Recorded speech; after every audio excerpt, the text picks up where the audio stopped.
sabroso tener un pupú. Así piensas tú. Es elegante tener un chalet. Así piensas usted. Buenos días, buenas tardes, buenas noches, buenas madrugadas. Comienza este viaje musical de todo por una canción. Y ahora estoy caminando por el Vedado, esa zona que los españoles tenían vedada porque iba a ser para un rey cuando viniera aquí, cuando se construyeron estos importantes edificios a principios del siglo XX, de una forma que los vientos alisios peinaran. Al final de la calle 17, aquí abrí la reja y acabo de entrar y Lino ya había montado esto. Yo estoy llegando como, como primo bailarina absoluta, estoy llegando a esto. Y aquí sentado está un personaje de esta ciudad, nacido en Santa Clara, días después de mí. Nacimos el mismo año, en 1992, por lo que compartimos no solamente ese año de venida al mundo, sino que compartimos la misma edad, aunque él nació en el centro del país, yo nací en el oriente. La Habana une a todo el mundo. Y aquí conmigo tengo a Fernando Martinera. Bueno, rectifícame. Un tipo que yo le estaba diciendo a Lino una cosa. En la Biblia hay una frase que le dice Dios a una persona: antes de conocerte ya yo te admiraba. Eso es lo que me pasa con Fernando. Hoy es un día que vamos a hablar de arquitectura, construcción y pensamiento, pero más del pensamiento arquitectónico que de arquitectura. Para eso he traído una canción muy importante, alegórica a esto, que es una canción de José Antonio Méndez, uno de nuestros grandes cantantes del feeling, que por cierto, en 1989 José Antonio Méndez estaba cruzando una calle y cruzó sin percatarse y un carro lo mata.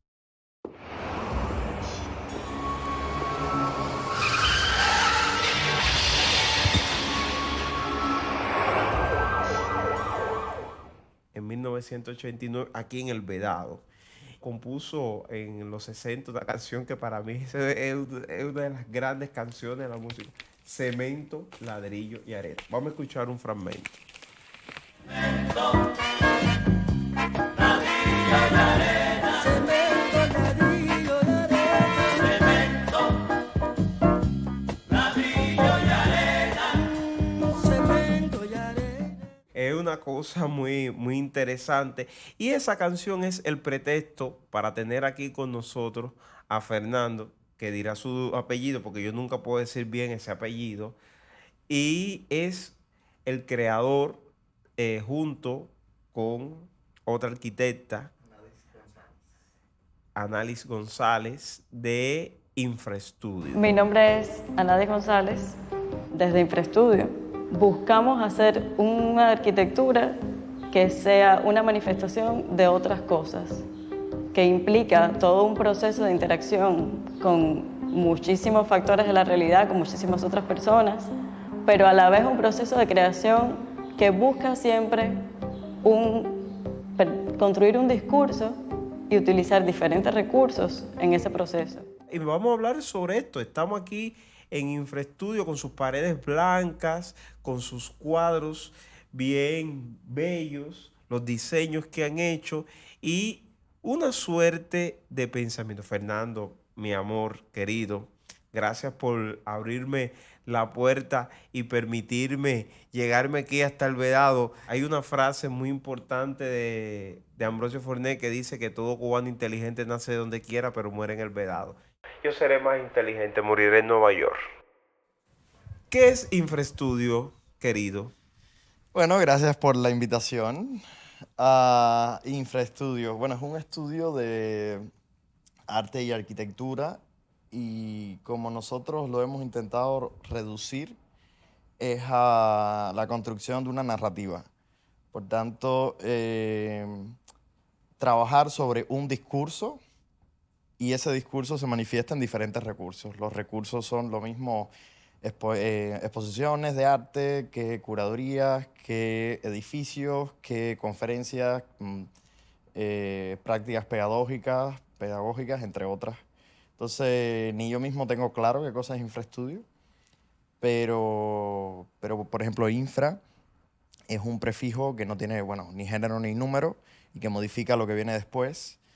Y nosotros que comenzamos en el 2016, siendo estudiantes, sin tener nada, ningún marco legal, queríamos tener algo menos que un estudio, algo que estuviera por ¿Tú debajo. estudiaste arquitectura? Estudié arquitectura En aquí la en La CUJAE. Habana, en la CUJAE, sí. Queremos hacer una exposición de esculturas en hormigón negro, donde estas esculturas van a ser tan directas y tan mudas y tan como ausentes de significado que va a reforzar nuestra propia obsesión por una arquitectura que solo vive a través de las palabras, una arquitectura narrativa. ¿Tú quisiste ser artista plástico? No, eso viene después. Yo sí tenía muy claro desde que tengo, no sé, 12 o 13 años que quería ser arquitecto. Es una vocación de cuna. Sí, no sé si de cuna. Yo recuerdo que tuve una conversación con mi mamá en el Naval, creo que era, y porque yo usaba brackets, usaba los aparatos, entonces iba mucho al Naval. Y ella me explicó qué era ser arquitecto. Ella es arquitecta y mi papá es ingeniero civil. Y no sé, no me acuerdo qué me dijo, pero sé que me convenció y desde ese entonces lo he tenido claro. Y ya cuando empecé en la Facultad de Arquitectura, o quizás un poco antes, a enamorarme un poco de otros referentes que no son arquitectos, que, sobre todo artistas visuales, es que empecé un poco a dilatar los bordes de la disciplina. Sí, pero ahí hay algo importante, sobre todo que la arquitectura es arte visual. Un arte, pero un arte visual, o sea, una forma del arte visual, pero aplicada. Y es un arte. Es un arte que tiene un sentido. Este programa, esta idea de programa siempre la he tenido en mente porque a mí siempre me ha molestado que a los arquitectos en Cuba lo hayan reducido a simples constructores o resuelve problemas. Eso siempre me ha molestado. Y no soy arquitecto. Un arquitecto en función de proyectista es un organizador de espacios. Es un profesional que posee los conocimientos para dar las soluciones tomando en cuenta varios factores: los aspectos funcionales, los aspectos de respuesta al clima y a las condiciones ambientales, el uso racional de los materiales adecuados y también los aspectos estéticos formales. Comparto esto con grandes amigos arquitectos que tengo, como Universo García Lorenzo, Abel Tablada, a los que le mando saludos, a Rusla Muñoz, le mando a todos ellos saludos porque los quiero y los admiro mucho. O en mi ciudad, como una tipa como Flora Morcate. Y todas esas grandes arquitectas que pensaron la ciudad, o el conservador de la ciudad, Omar López, que también, o el gran arquitecto de mi ciudad, que fue el que renovó la arquitectura, que fue Segrera, Carlos Segrera, a principios del siglo XX, y del Oriente, o cuando tú te vas a Guantánamo, tú tienes un tipo como José Leticio Salcine, y La Fama. Tú hace poco estuviste por el Oriente y cuéntame la experiencia de las fotos que vi que publicaste de Walter Betancourt. Bueno, es que son muchas conversaciones, pero yo quería aclarar que a mí sí me dan vértigo las afirmaciones. Yo no diría que la arquitectura es arte y mucho del arte que vemos no tiene ni siquiera que ser arte. Yo prefiero estar en el área de los innombrables que estar defendiéndome a nivel político y diciendo que la arquitectura no es construcción. La arquitectura es construcción, es arte, es una lámpara y es una langosta. Es lo que tú quieres que sea. Con el Oriente, fui en julio, hacía 15 años que no hacía un viaje por Oriente. Fui con mi novia. Por cierto, no fuiste, habíamos ido en abril también, porque fuimos a Jibara. Sí, pero es que Jibara para mí no es Oriente. Jibara es como una isla. Jibara, durante el Festival de Cine, sale de Cuba y se convierte en una isla alejada del mundo donde todo ocurre y donde cosas mágicas aparecen. Por tanto, para mí eso no es el oriente del país. Yo quería ver algo más que Jibara, que sí he ido varias veces en los últimos años. Y bueno, estuve por típico, ¿no? Es decir, Bayamo, Santiago, Holguín, Baracoa, persiguiendo paisajes y persiguiendo arquitectura, entre ellas dos personajes que me interesan mucho, uno ya muerto que se llama Walter Betancourt y uno que es un gran amigo que es José Antonio Choi.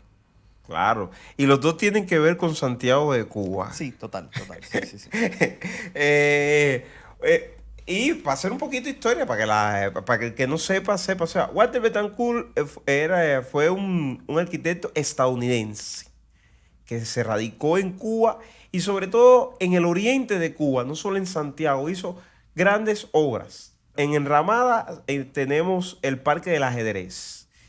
En Martí tenemos una pizzería muy famosa y las otras construcciones están en La Gran Piedra, los bungalows que hizo en La Gran Piedra, la estación agroforestal de La Gran Piedra, donde tú fuiste en Granma, que fue ¿a qué parte? Guisa. A Guisa. Sí, de experimentación de madera. O De algo así, madera. o de Y investigación. su obra más importante que se encuentra en Velasco, que es la Casa de Cultura Sí. de Velasco.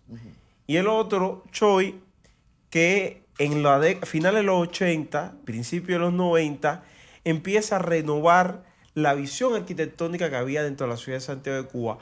Primero con la Plaza de la Revolución, que él fue el arquitecto de la Plaza de la Revolución, Antonio Maceo. Después, en la estación central, la estación de trenes, que para mí es una de las cosas más bellas sobre arquitectura en la Revolución que se ha construido. Y otra cosa que es el Meliá Santiago de Cuba. Ahí está. Y fuiste al oriente tras ellos. Sí, la historia de la arquitectura, como la historia de todas las disciplinas, es muy cíclica. Y Choi se enclava en un movimiento que se llama posmodernismo, que es como ese pelado, ese peinado que tú tenías, que uno tiene en los años, cuando tiene 13 o 14 años, y que después cuando tiene 30 se avergüenza. Un poco ese es el posmodernismo, ¿no? Es algo que ocurrió y que nadie sabe por qué ocurrió, no tiene ninguna razón de ser y hoy la arquitectura un poco se avergüenza de eso.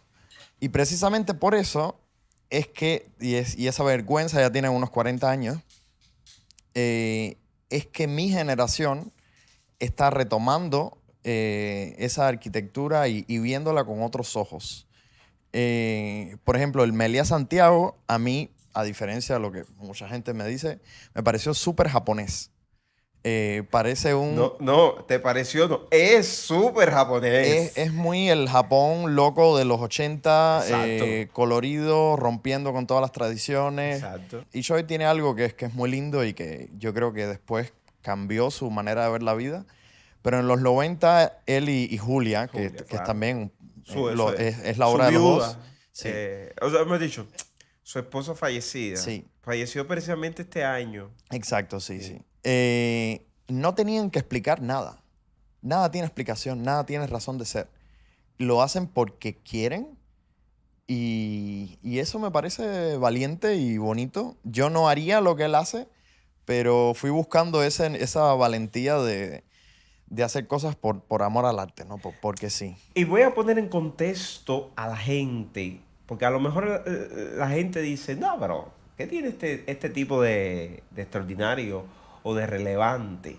Que los arquitectos por mucho tiempo, bueno, yo creo que todavía está, que no pueden ejercer como arquitectos de forma independiente. Y eso siempre ha sido una gran discusión como tal. Y eso ha imposibilitado que muchos arquitectos hayan, sobre todo después del 59, hayan podido tener una obra arquitectónica.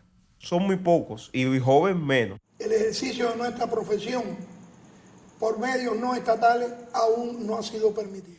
Y Fernando es uno de los tipos que tiene en Cuba una obra arquitectónica, no solamente dentro de Cuba, sino fuera de Cuba, pero una obra que es lo que más me gustó y por eso es que estamos acá, que no está solamente estructurado en lo que vemos, sino en la arquitectura que podemos pensar, en la que podemos soñar y en la que también podemos interactuar. Y háblanos de eso. Sí, bueno, a nivel global, digamos que un muy famoso y exitoso estudio de arquitectura construye el 5% de lo que diseña. Por tanto, el 95% de su trabajo se va a una gaveta.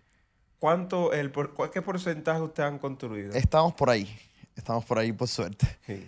Entonces, la arquitectura es una disciplina que produce fracasos todo el tiempo y que, a diferencia del arte, no se valora ese fracaso, no se convierte en un producto. Los dibujos de Le Corbusier no cuestan hoy lo mismo que los dibujos de Picasso y son igual de radicales. Simplemente los arquitectos no han sabido convertir en producto sus propios fracasos.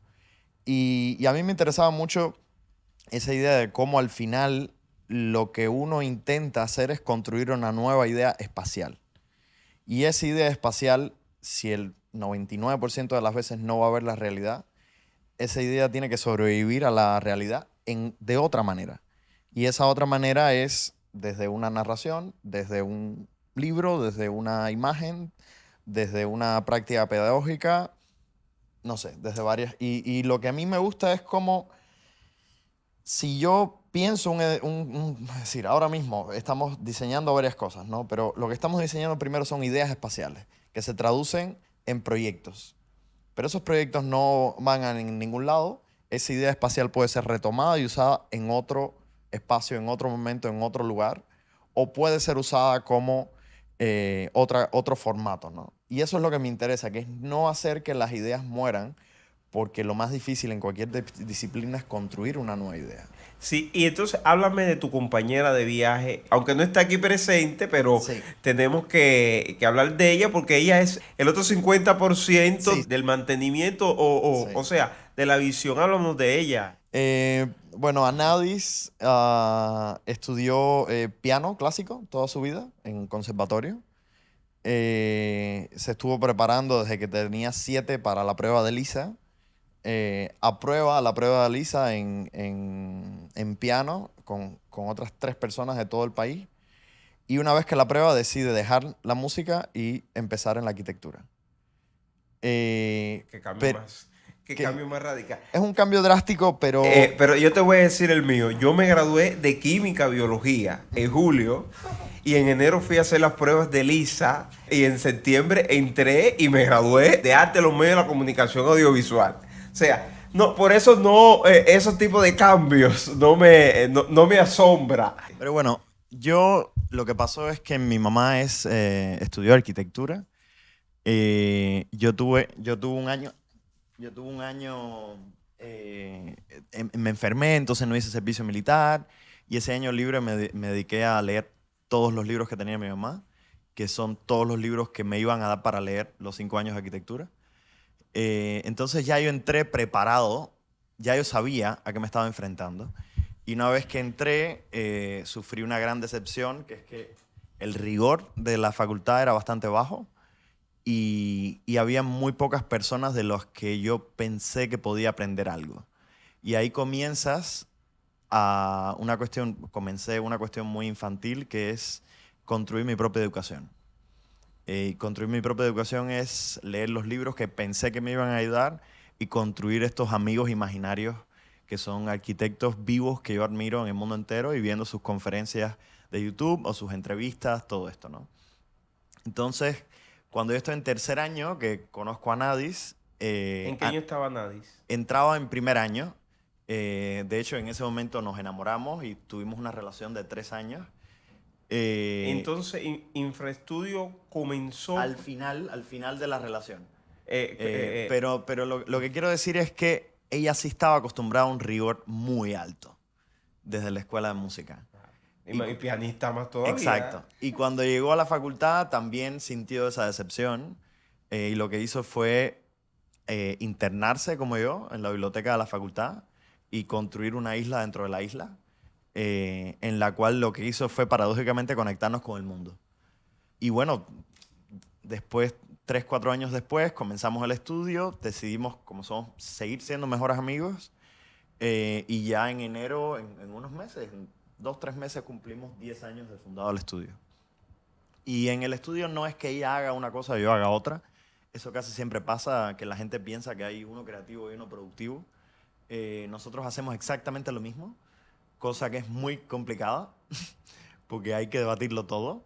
Y el 50% de nuestro trabajo es una conversación entre nosotros dos, y por tanto el fruto de nuestro trabajo son las consecuencias de esa conversación. Entonces, cuéntame cómo, o sea, cuéntame ya, tenían la idea de construir Infraestudio, cómo lo construyeron, cómo han llegado a estos años, cuáles han sido los momentos más alegres, los momentos más tristes. Siempre hay un momento que tú dices, voy a tirar, voy a dejar esta mierda porque no puedo con esto, con este país, con la burocracia, pero dice algo y continúa. O sea, esa parte Bueno, de... siempre haces muchas preguntas, entonces no sé cómo... Tú contestas, tú hablas, Sí. que yo voy a guiar la de eso. Como buen director que yo soy, yo voy a guiar bien este proceso. Tú solo hablas, tú hablas. Porque además, esto no es una entrevista para la televisión cubana, ni estamos en la radio, ni nada de eso. Aquí, no, la formalidad está solamente en este diálogo que tenemos tú y yo. Me encanta. Bueno, como bien dijiste, hemos podido construir algunas cosas. Eso es algo raro, no solo en Cuba, en el mundo entero. Y simplemente nosotros nunca pensamos que lo íbamos a hacer. Nosotros comenzamos estando 100% seguros de que no se iba a construir absolutamente nada y que todo nuestro trabajo iba a ser ficción. Pero la ficción es suficiente, y para nosotros lo fue desde el principio. Nosotros no intentamos hacer lo que el cliente quiere para ganar dinero, porque de hecho, si quieres ganar dinero, la arquitectura no es una buena profesión. La arquitectura en Cuba puede hacer muy poco por la ciudad, ¿no? Cada vez puede hacer menos por la ciudad de La Habana. Hay que actuar en la ciudad y hay que hacer un trabajo urbano desde otras muchas aristas para que la salud urbana, la salud de la ciudad mejore. Porque La Habana va a ser algo diferente si continúa la situación política actual. Y nada, no perderemos La Habana, perderemos la imagen de La Habana que teníamos de antes. Realmente el panorama es muy desolador. Y lo que dice Fernando es muy triste. Pensar que vamos a, no sé, dentro de 50 años llegar a una Habana que va a ser solo el 30% de lo que conocemos ahora mismo como La Habana. Realmente si lo pensamos así, pues imagínate. Vamos a llegar a una ciudad que no conocemos. Ahí voy a llegar a una cosa que tú me acabaste de decir, una afirmación que tú me acabaste de decir. No hay que afirmar absolutamente nada, porque de que yo tengo uso de razón en todas las artes me dice, si quieres ganar dinero, no te dediques a las artes visuales. Si quieres ganar dinero, no te dediques al cine. Si quieres ganar dinero, no. Con todo se puede ganar dinero, y a la vez no se puede ganar dinero. Bueno, el tipo de arquitectura que nosotros queremos hacer, que es una arquitectura que intenta ser radical, que intenta trabajar desde el pensamiento, es bien difícil, pero creo que eso no es un tema tan interesante. El tema es que de pronto hubo clientes que nos siguieron en nuestras ideas, contra todo pronóstico, y que empezaron a construir eso que nosotros pensábamos, que estábamos seguros que era imposible de construir. Y eso es muy bonito, ¿no? Ese primer momento que tú ves tu primera obra en estructura, que no tiene ni ventanas, pero que tú dices, wow, esto está ocurriendo. Empezamos en el 16, año hermoso para todos. Y en el ¿Por qué hermoso? Porque era un año de mucho optimismo, de mucha inversión, de mucha creatividad, mucha gente regresando a Cuba, Cuba siendo punto global. Era un hotspot, ¿no? Y en el 19, yo recuerdo en septiembre del 19, que nos reunimos con un cliente que admiramos muchísimo, es contratista también, y nos dijo, los 2 proyectos que tengo con ustedes los voy a cancelar hoy, pero lo que ustedes están haciendo tiene que continuar. Todos sus clientes el próximo mes van a cancelar los proyectos y ustedes tienen que aguantar. Yo confío en ustedes. Les estoy diciendo esto para que se preparen. Y obviamente yo pensé que era ¿sabes? Perdimos esos 2 proyectos y ya. Perdimos 9 proyectos en un mes. Tuvimos que despedir a las 3 personas que trabajaban con nosotros y empezar a escribir y hacer arte. Después vino el 27 de noviembre, después vino 11 de julio. Fueron unos momentos muy tensos. Pero yo apliqué a una beca en Holanda que nunca pensé que me fueran a dar. Es el instituto más importante de arquitectura de Holanda. Y cuando me tuvieron la entrevista, que fue de hecho el 12 de julio, en las pocas horas que hubo internet, fueron las horas de la entrevista. Lo único que me preguntaron es, sabemos que tienes una partner, una business partner. ¿Quieres venir con ella? Y estuvimos 3 meses en Rotterdam, estudiando toda la arquitectura. Holanda es un lugar fundamental para la arquitectura del mundo. ¿El pueblo holandés? Sí. Que construyó Celia Cruz en Ciego de Ávila. Sí. Pero bueno, esto es arquitectura contemporánea radical de los 90, 2000. Y bueno, esos 3 meses nos reconectaron con el mundo y regresamos a Cuba con muchas ganas de hacer muchas cosas. Y a partir de ahí el estudio fue medio recuperándose. Primero, establezcamos qué es exactamente una casa de canal. Bueno, está en un canal. Eso es fácil. Casi siempre están hechas de ladrillo y son altas, estrechas y profundas. El exterior del edificio se llama Toutville o fachada de desagüe. Lo que esto significa es que la fachada se une en un punto aquí llamado gablete. A veces el frente del edificio tendrá un gablete decorativo del lado de la calle, conocido como gablete holandés. En la parte trasera, que generalmente es el lado del canal, hay un gablete de vertedero funcional. De ese premio de cristal que veo ahí encima de esa mesita, háblame de ese premio de cristal y háblame de la beca más reciente que pueden ser unos cuantos miles de dolaritos. Y yo que como José Antonio Méndez, o sea, que dice, cemento, ladrillo y arena son las 3 cosas que necesito para mi casa en Los Pinos. Porque él estaba pasando tanto trabajo que necesitaba eso. Pero en mi caso yo opino, cemento, ladrillo, arena, que son las 3 cosas buenas para mi casita en Los Pinos. Pero en mi caso yo opino, cemento, ladrillo, arena, que son las 3 cosas buenas para mi casita en Los Pinos. Y te voy a contar, me contaron que José Antonio Méndez hacía esta canción para quejarse de eso. O sea, de la situación que está viviendo con la casa y todo. Y fue una de las canciones que más dinero le dio a José Antonio Méndez. Me contaron que así decía, que le contaba, decía, ¿sabes cómo es esa canción? Ni novia mía, o sea, novia mía, desde que cantaba Alberto, o La Gloria eres tú. O sea, que son canciones, no, cemento, ladrillo y arena. Son las. Y háblame de estos 2 premios que demuestran sobre todo, o sea, yo no creo mucho en esa cuestión de los premios, porque la gente tiene talento y los premios muchas veces no demuestran eso, pero sí muchos premios reconocen y te dan impulso a seguir trabajando y también te dan una visibilidad que otra gente no te veía. Bueno, las 2 cosas que estás hablando es un mismo premio que recibimos en enero de este año. Y quizás puedo conectarlo con una nominación de finalista, digamos, a otro premio en diciembre pasado. Es decir, en 2 meses tuvimos estas 2 cosas, ¿no? Cintas, que es una fundación sin fines de lucro en los Estados Unidos, ha puesto mucho dinero en los últimos, no sé, 30, 40 años en el arte de raíces cubanas. Es decir, todo el arte que se hace dentro y fuera de Cuba.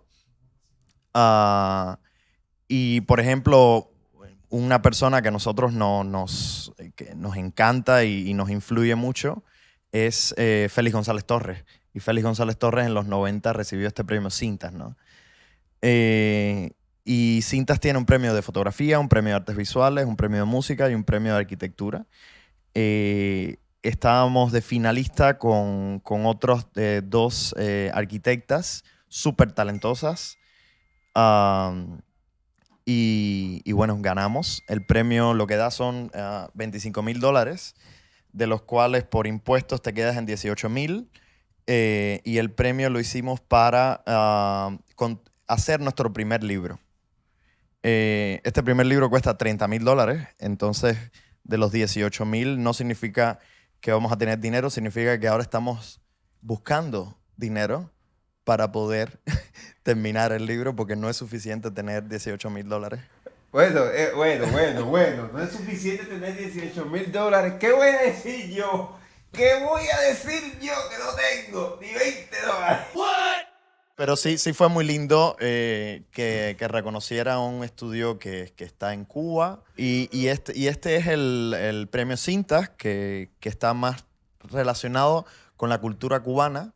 Pero en diciembre pasado estuvimos entre los 10 finalistas de un premio que se llama Emerging Architecture Awards, que es de Architectural Review, que es la revista de arquitectura más antigua, creada por un poeta en el siglo XIX en Londres. Es una revista, yo diría que la más respetada dentro de mi disciplina. Y ellos cada año eligen las 10 prácticas del mundo que ellos creen que son más interesantes. Y por supuesto dan un premio a una de ellas, ¿no? El premio de este año se lo dieron a una práctica de la India. Pero bueno, estar entre los 10 estudios emergentes más interesantes del mundo fue algo para nosotros tan importante como ganar Cintas. Claro. Y te hablaba de Félix González Torres, que para mí es Nilo, que está aquí, que no me dejará mentir, que en uno de los podcasts anteriores que tuvimos conversé sobre Félix González Torres en ese sentido de que todo arte es político.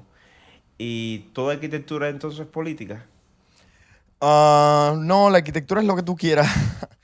Sabía que me ibas a responder eso, porque ya lo interesante es que ya tú tienes bien establecido el concepto. Sí, ese. No sé, el Palacio de la Moneda fue de Allende, después fue de Pinochet y ahora es de Boric. El Habana Libre era el Habana Hilton y Fidel Castro puso su oficina en la suite. El Capitolio lo construyó Machado y ahora es el Parlamento de Díaz-Canel. Los edificios no los puedes juzgar. Exacto. Porque tienen una doble cara, un doble filo, ¿no? Son la imagen de un momento y a la vez trascienden ese momento y olvidan de dónde vienen. Y mire, y hablando de eso mismo, aquí estoy mirando una foto que muestra el otrora Palacio Presidencial, hoy Museo de la Revolución. Exacto, otro ejemplo. Conectado en un puente con el Museo Nacional de Bellas Artes. Uh-huh. El Memorial Gramma está por debajo de esto. Es lo que muestra aquí la foto. Y recuerdo que la primera vez que vine a este estudio, tú me hablaste de esa foto y de lo que significaba, y que, o sea, y para ir cerrando quisiera que me compartiera esa idea de esa foto. Esos dos edificios son unos vecinos incómodos.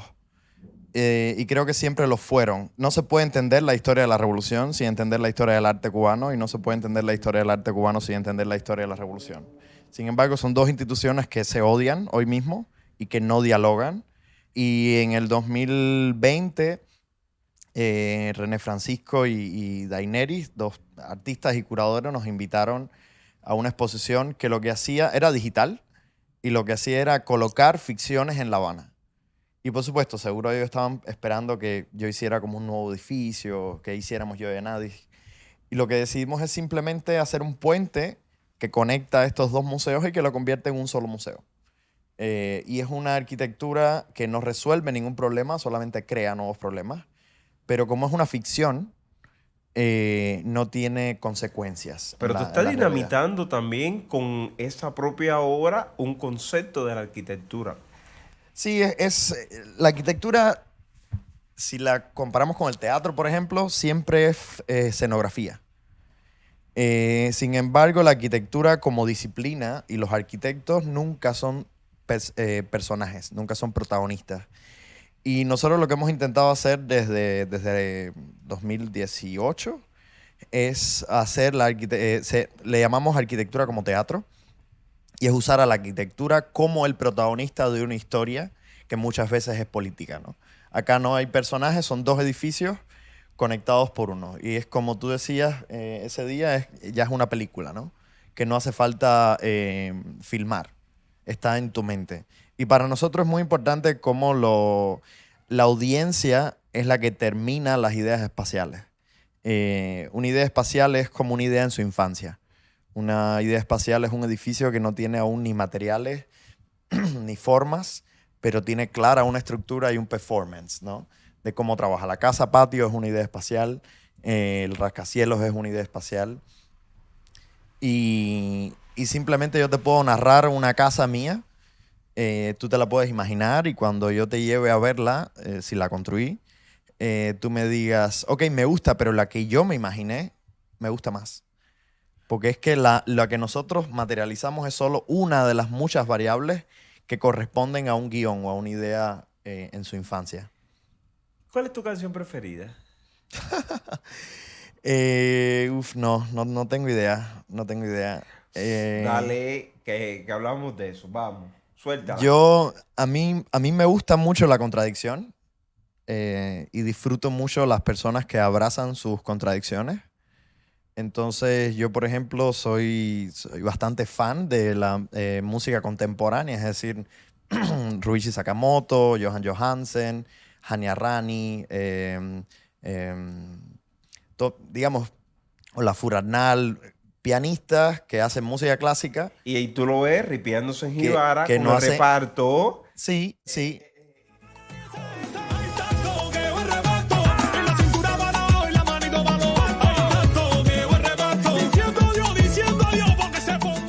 ¿Cuál fue el título? Ahí fue que te conocí y le puso que epíteto. ¿Cuál fue? El arquitecto repartero. Exactamente. ese Porque es fue. que también este tipo de música, digamos, más como nórdica, podríamos decir, o más zen, gana mucho cuando escuchas la otra. Y la otra gana mucho cuando escuchas esta, ¿no? Por eso las contradicciones. O como dos amigos que son muy diferentes ganan mucho del otro. Entonces sí, me encanta Chocolate, Kevincito el 13, no sé, muchos de los reparteros cubanos.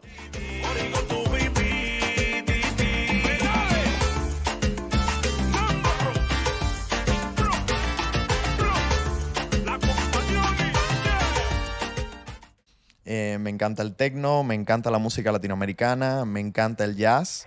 Tengo un... Oye, acaba de aterrizar ya el tema preferido. Yo creo que iría por algo más adolescente, que es Radiohead, posiblemente.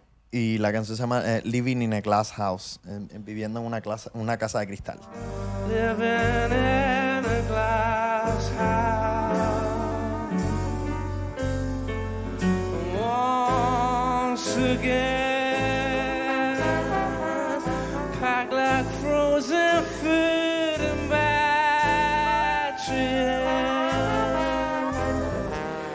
Think of all the starving men.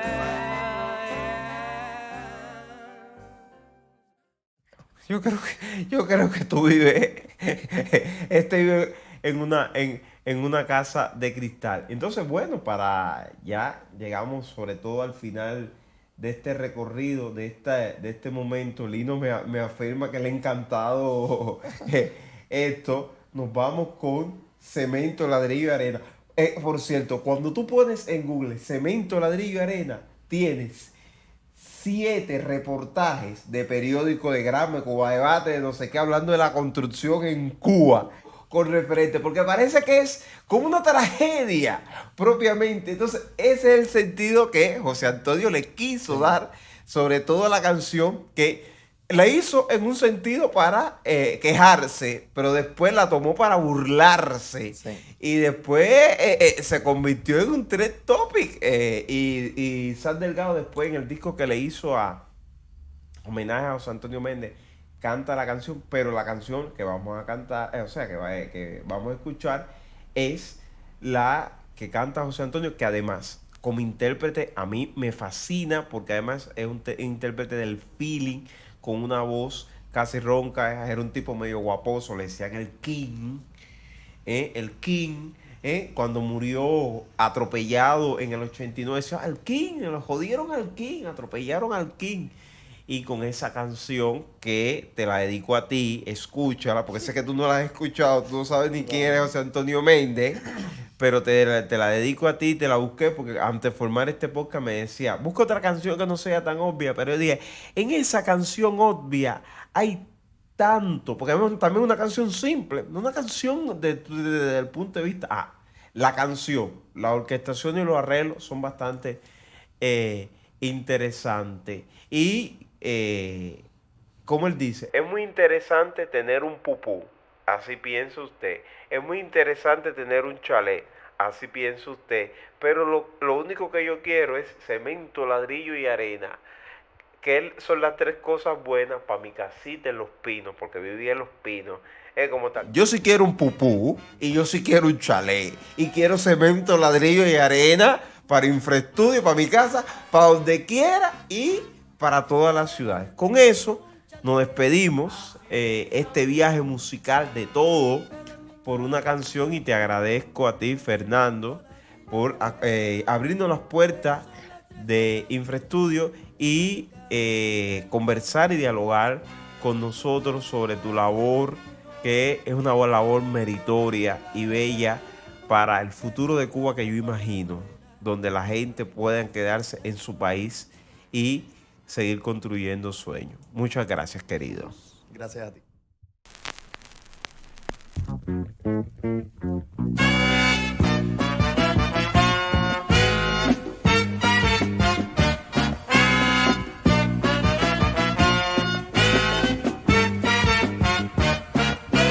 Es muy sabroso tener un pupú. Así piensas tú, Es elegante tener un chalet. así piensas